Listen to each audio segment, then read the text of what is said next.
یک جوانی ترک اسیر می‌گالتا ترکمن اسیر یک قبیله مغول می‌گالتا من آدمی که ایرا به صورت گرفته بودم خیلیش میکنم دست پاش می بنده و در بیابون می اندازش این قصه را چنگیز ایتماتوف نقل کرده میگه همون با قوت که بده است جوان و با قوت که بد جون با سلامت میبره دیگه همون مقصد که چمون کرده است کیم چیم دیگه همین بالا می حلقه برگوش گوسپند میچرونده است گوسپنده هم خوجاییشه قدرت خدا و همین مادرش آگاه میشود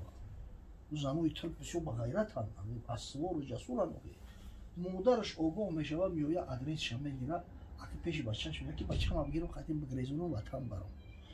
پیامبر اسلام درود خداوند بر او باد می‌فرمایند حجامه شفای امتی من است. شما اگر از بیماری‌های فشار بلندی، استرخان دراز، رادیکولیت، پروستاتیت، گریژا، روماتیسم، بیماری‌های سیستم خونگرد، فشار خون، بیماری‌های دل، درد سینه، تنگی نفس، درد سر و درد چشم و یا اینکه خیرگی چشم و اینچنین از وزن زیاد یا اینکه کم وزنی رنج میبرید حتما در رقم‌های روی اکران بوده در تماس باشید. بختیار حجامه در خدمت شما است. سراغ ما شهر مسکو ورخناپولیا دوم 48 در نزدیکی بازار صدوات حتما در رقم های ما در تماس بروید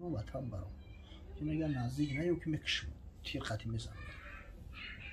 ما مادری تو مطرح نمیشناسم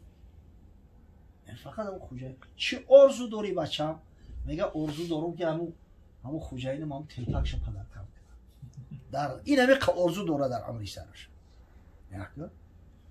اخیر الامر اون زنه که بیچاره یک چند بارم داری سعی میکنه که فرزند کم کمک تعلیم بده یک روز همون مغول بدبخت میبینه سرو میام زنه که میبینه من میام میگه او کی بود میگم یک زنه که میام میگه که من مادرتم چیم میگه این دفعه اومد بزنش بکشش این دفعه میاد که دیگه حتی نزدیک نشوم نمیگش تیر خطی میزنه مادر خچم میکشه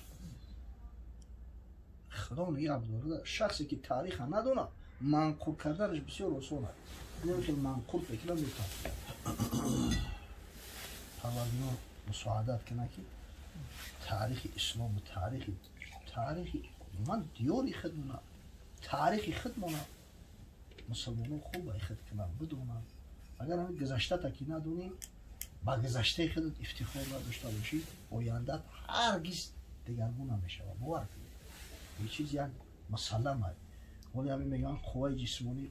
به خدا قسم قوای روحانی از قوای جسمانی رو تاثیر بیشتر داره این همین چچنی‌ها رو ببینید چند پشت همین جنگاور به غیرت که گذشتگی هم اما قهرمانان چون نمیدونن در دوره سوویتی مردم ما فقط پاولیک ماروزوف گفته میگشت یک پاولیک ماروزوفی بزیره که لعنتی پدر و بابای خچ فروختگی است برای ما قهرمان بود پاولیک ماروزوف از چچنو زلیم خان داشتن همون زلیم خان خچو تحریم میکردن یا ابرکا یعنی فرزندان رو هم تربیت کرده یا این همین حوزی پریستاوید کنه یک چوبچه که چمپیون جهان است یا دهقانی چچن در جرأت نمیکنه یا دنگب زنه همون پیشنهادش نمیکنه یا دهقانی چچن اون برای که روحیه بسیار بلند دارن تاریخی خودشون خوب میدونن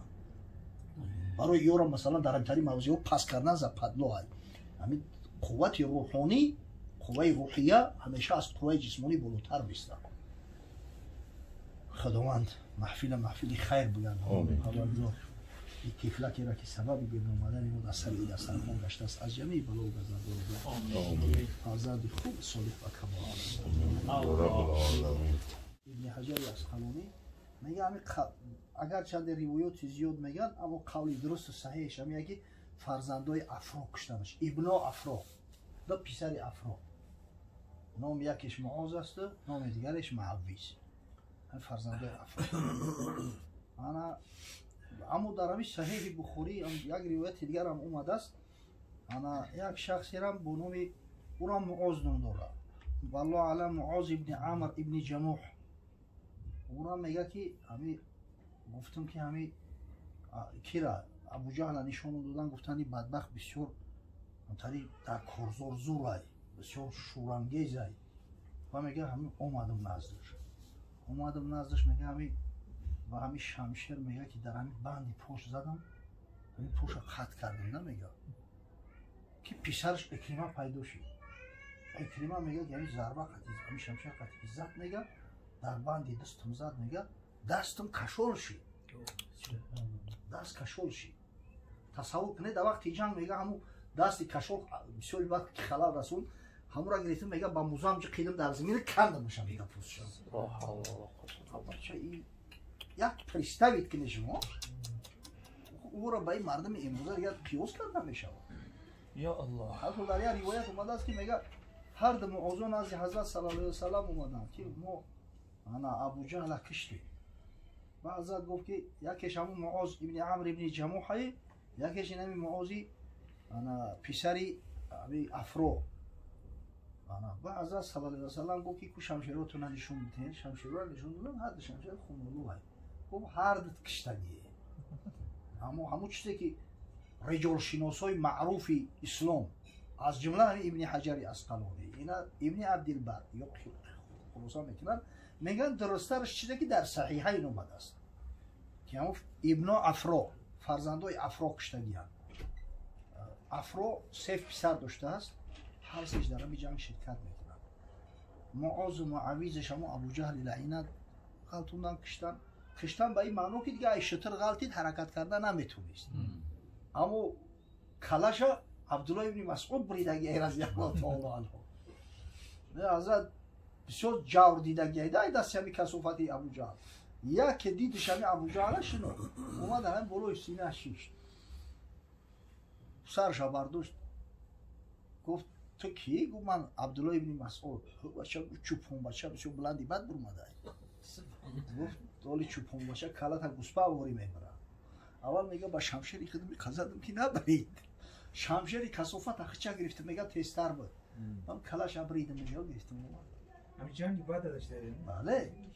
من میگه گفتم یا رسول الله اینا کلای دشمن تو دانو خدا گفت کشتیش یا گفت تو کشتیش من گفت کنی شونم بته اگر تو وردم شونش داد میگه ای حضرت گفتی انا این فرعون همین امت لكل امة فرعون و فرعون امتی ابو جهل هر قوم با خودش یک فرعون داره فرعون امتی ما همین بدبختی ابو جهل یعنی مقصد که این همی روایت‌های زیاد هست انا همین افرو اصلا یک زنک هست او زنک که بهادر شود فرزنده رو بانو همون میگیرند بسیار با غیرت زنک به دست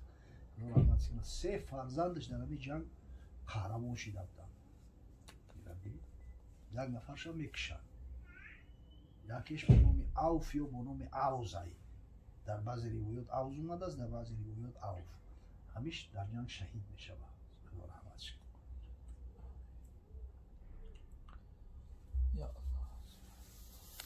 الله اهل بدر نه خیلی مردم بودن بدری اومد این اهل بدر بسیار در جنگ منزلت شده اوی کسایی هسته که خدای تعالی یخشون بیشون ایثار کرده است این جنگی تقدیرساز و حل کننده بود این جنگی بود که دیگه مسلمان ها بگیم که با صدای بلند گفتن که